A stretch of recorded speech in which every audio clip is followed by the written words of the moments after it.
Hey, it's me! Before we go on to this episode of Planet Hex, I wanted to give a shout out to Gareth Packham over on Video Tasties. Thanks ever so much, dude, for having me on your lovely channel to discuss and enjoy Cynthia Rothrock's Undefeatable, one of my favourite movies of the martial arts legend Cynthia Rothrock. I had a lot of fun doing that. It was great to just come and chill out for a couple of hours. As you can see here, we hung out, we watched the movie together, and we discussed the work of Cynthia Rothrock and martial arts movies in general, and a lot of other stuff besides. So if you want to come hang out with us, do go check out the video for that over on the Video Tasties channel. I have linked to that in the show notes below. And thanks again, Gareth. I will be back on that channel before too long, checking out something else suitably odd. Thank you. Now, on with Planet Hex. Hi, welcome to Planet Hex. I'm Andrew Hawnt. We've been cleaning the loft out. We're trying to have a great big clear out of all the clutter in the house, and as a collector of many things, a lot of clutter builds up. To the point where I don't actually remember a lot of the stuff that I've got in the house. So, well, I went in the loft today, pulled out a load of stuff to take to the tip, so we've been to the tip, we've given some stuff to charity shops, and I found a box with some stuff in it that I thought may be of interest. Now, I did have another video planned to go in this slot, but that one on 25 awesome horror covers will be coming soon. But I thought we'd take a look through this box of nostalgia. Now, there's some things in here for mainly VHS aficionados, but there's also a few other things in there that are a little bit nostalgic for like-minded people. That makes it sound really rude, doesn't it? So, I'm going to go through this box and take a look at what I found from my past. Cheers, Dice Cup. Not sponsored, I just really like the mug. So, I recorded an awful lot of TV back in the day. And I loved to catalogue it all on tapes. Now, this was Deepwater Black. This was tape number 2 of my Deepwater Black collection. I recorded all 3 series of Deepwater Black and listed them episode by episode. Loved them dearly. Yeah, oh, this is not one of the tapes that has the listing. Sometimes I'd write a little synopsis in there as well. Deepwater Black was it was YA science fiction. I wouldn't call it a kids show, because it dealt with some pretty hefty plot ideas, but I would definitely call it YA. If you've never seen Deepwater Black before, do check it out. It had Nicole DeBoer in it, who was in Cube and was also Ezri Dax on Star Trek Deep Space Nine. Okay, let's see what else we've got in here. Andy Hawnt, that's me. AV1, excuse the dust, they've been up there a while. This was a tape from the AV course I was on. I will have to revisit that and see what the heck's on there.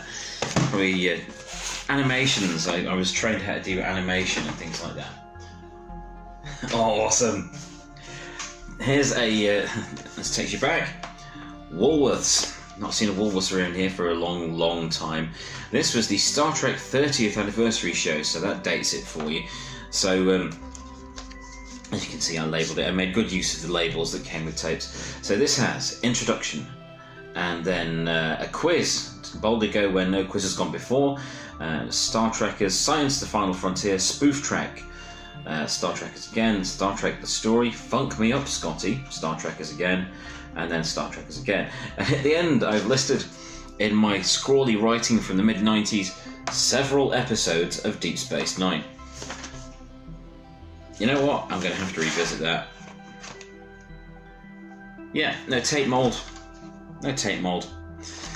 If nothing else, it's exciting to see if there are adverts, ad breaks, music videos or anything like that. I used to get a lot of those on tapes I would put together myself. And it's good fun to see what's in these things. Okay, we've got a set of Gunhead from Manga Live. Whoops. Manga Live. It's a live-action sci-fi movie with a big robot in it.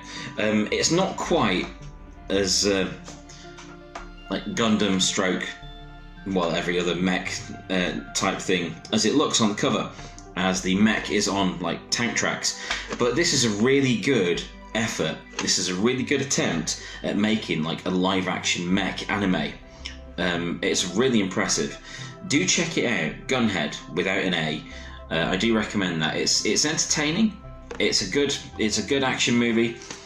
The Guardian described it as the computer game is cinema. That's pretty much it. Deadline described it as a supremely stylish celebration of cyberpunk, and cyberpunk should always be celebrated in my eyes. Anyway, what we got? The Hidden. This was 10p. This copy of The Hidden. I do have a caseless tape of The Hidden on my shelves on my set upstairs, so I must replace it with this one. I love The Hidden. The Hidden has oh, this is so dusty. This stuff is filthy. It has that sort of nice blend of sci-fi and horror, and I love it. Is it Carl McLachlan? It was Robert Shea production. He made worked on the Elm Street movies. Yeah, Carl McLachlan in there, and Claudia Christian, pre-Babylon 5 Claudia Christian. Ah, yes. Red Dwarf's Mega Ups. Basically, outtakes. It's an outtakes tape. Yeah, so outtakes and contains previously untransmitted material, including the original ending of the last show of season 6, and Crichton answers the 10 most asked questions about Red Dwarf, including why Lister had his appendix out in series 2 and yet again in series 6.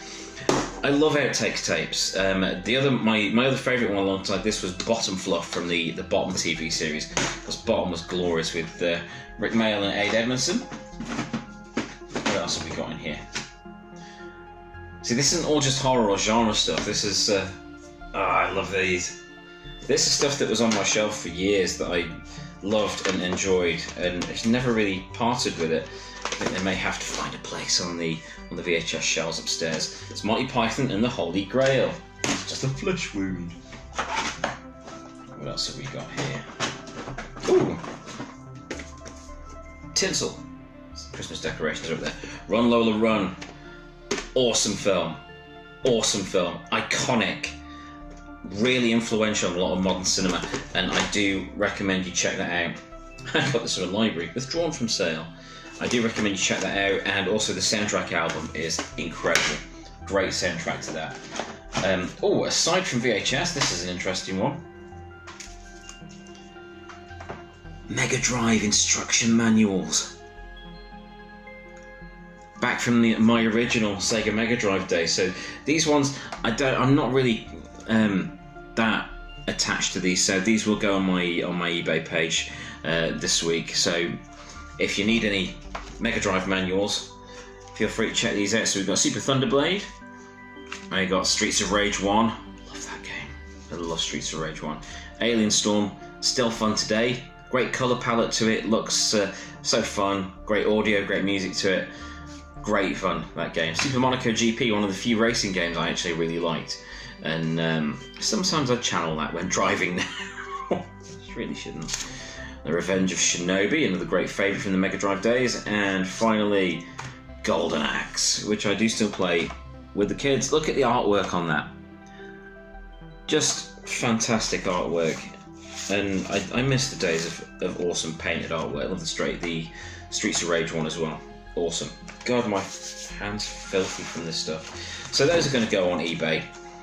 But it's lovely to see them again, especially that I seem to have kept them in pretty good nick as well. A couple of cassettes. Hysteria by Def Leppard. Classic from my hometown heroes. Hey Joe and the lads. Loved interviewing Joe back in 2014 or so. And we've got here Ozzy Osbourne's The Ultimate Sin. This and Van Halen's Diver Down were my first two rock tapes. This is precious to me. I must put this on display. Some great songs on it that you really don't hear. You know, I know there's a great deal of focus on his Sabbath years or things like No More Tears that he did, and Bark at the Moon, but there's some great songs on here. Really good songs. Although I've just noticed that the track listing is in the wrong order. So it's saying Lightning Strikes and Killer of Giants and Thank God for the Bomb on the first side, and it starts with The Ultimate Sin and Secret Loser. Anyway, I will revisit that just to refresh my mind. What have we got here? Jilted. In fact, I've got two tapes of this. This was a band I was part of at college, back when I had hair. So this has me with hair on it, and that's not something you really want to see. To go with that, I do see here Jilted, Angsteen, the videos. I put out a demo tape album as a project for a course I was on, audiovisual course. So I recorded an album called Angsteen on a 4-track Tascam tape recorder, just me doing all the instruments and all the vocals. And yeah, this is what came out. This video contains exclusive interview footage as well as the promos for Stranger's Eyes, Purple Velvet Glamour Girl, and Antidote. Antidote, incidentally, has me in it animated. I did stop motion animation in my own head, and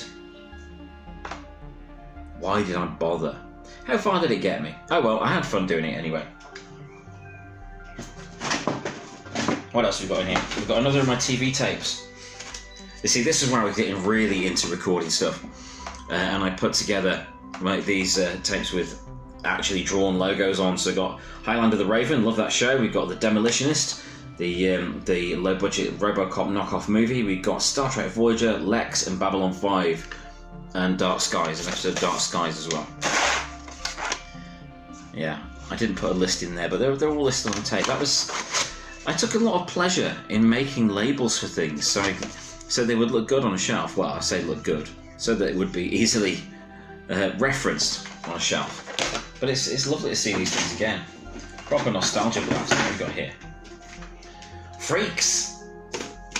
Todd Browning's Freaks, and the edition that was released when it was finally it left the states of being banned.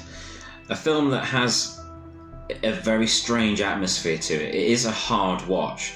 It's a difficult watch due to the fact that it was real people were used in the making of this that had, you know, handicaps and disabilities, and it's a very odd film to sit through to see that it was made.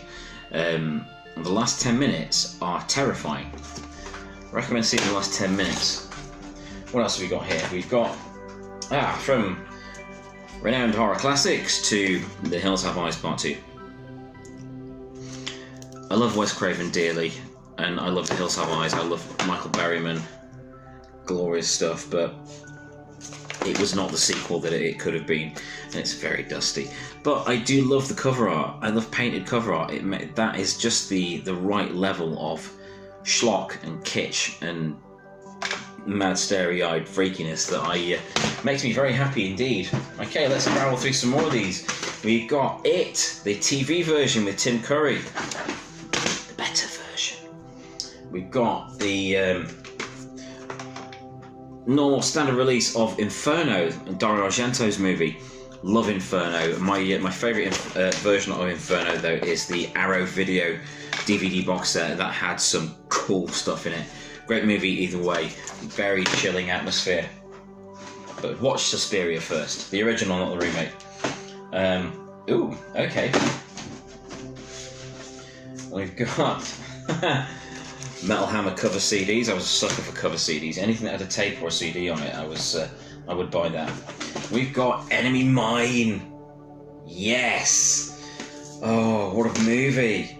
Dennis Quaid and Louis Gossett Jr. in a sci-fi movie. Basically with a human and an alien stranded together. They were from warring sides of a war, and they have to team up in order to survive.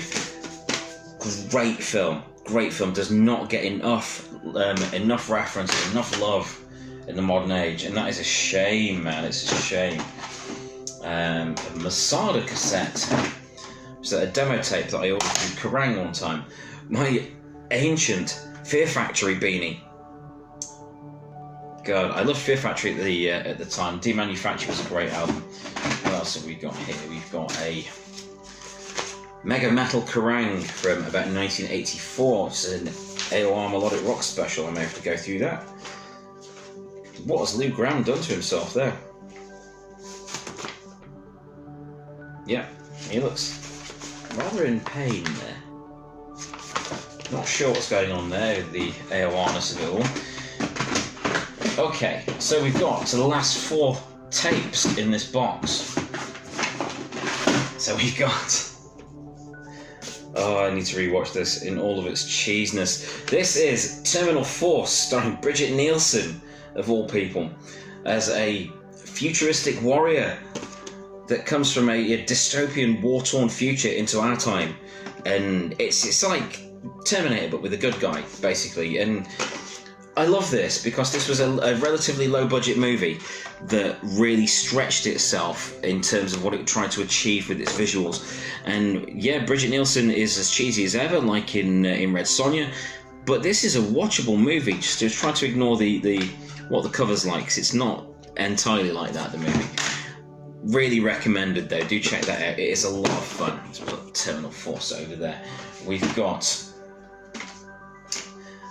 the last 3 tapes here. Okay, we've got Ntsc edition of Clockwork Orange. Now this was in a pile of tapes that was given to me by a friend who said their dad wanted me to have their VHS collection. And I still have quite a lot of those. Some of them I can't really sell because there are things on there that should not be seen by humans. Like Faces of Death and Necromantic 2, for example.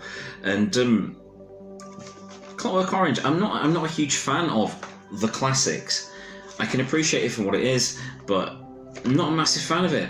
Never have been. I like the soundtrack, but I know it's a classic. But as with a lot of things, when classics are I kind of feel like classics are pushed on you a bit, and I end up not liking them very much.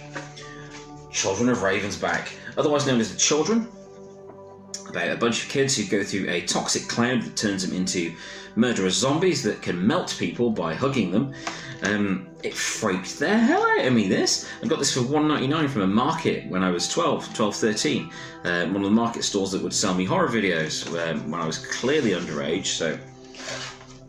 Morals, eh? Tape still looks good, even though it's not been covered or anything. The tape's in good condition. But yeah, it was Apex, so they came in cardboard slipcases because they were cheap as anything. And I know a lot of American tapes, well, mainly American tapes came in slipcases, but it's not something that really happened over here. They were all in the most common ones you would see were with this size of like clamshells. But yeah, Children of Ravensback.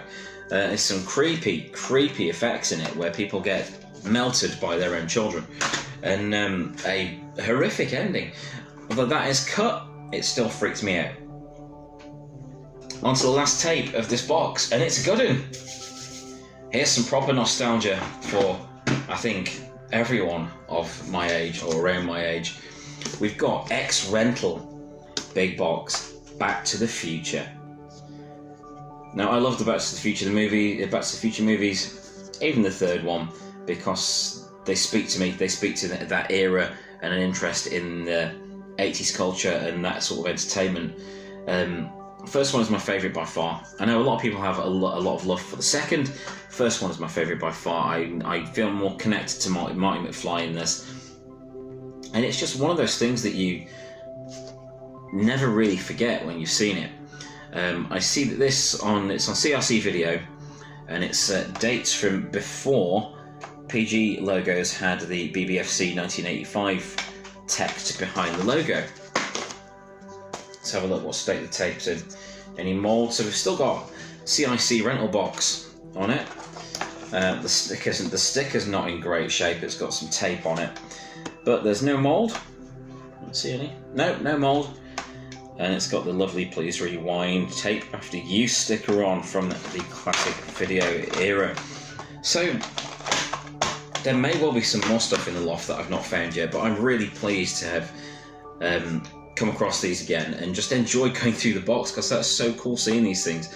Like it's great with the movies and the TV shows that you had from years ago, but when you find things that you recorded, then that's not just like something that reminds you of a period of your life. That is literally a period of your life that has been captured. And it's that connection to things that you can't beat. So I never really turn my nose up at tapes that have been recorded by people at home, because you never know what you're going to find on them. There could be films, there could be TV shows, there could be forgotten cartoons, there could be news events that had happened, you know. And my buddy Chris Dowson a spectacular designer and former housemate of mine. He passed me a tape. Says, oh, you've still got a working VHS player. See what's on this tape." Because he hadn't a clue, and it was a proper 90s nostalgia fest. There were 2 movies on it. There was Scream 2 and Hackers back to back, including adverts and links to things. There was some Nickelodeon stuff on the end of it. There was part of White Man Can't Jump. It was a real 90s nostalgia bomb. Lovely time capsule. But that was awesome. But that was what was in this box. Now, what I'm going to do with these, I'm going to go clean them up. I'm going to go and list those. I'll list those booklets on eBay, the instruction booklets. They'll go on eBay before too long, and I think I'll rewatch Terminal Force while I do it. So thank you for joining me for this little look round, little box of nostalgia that I found in the loft. Who knows what we will find next? Thank you very much for joining me for Planet Hex.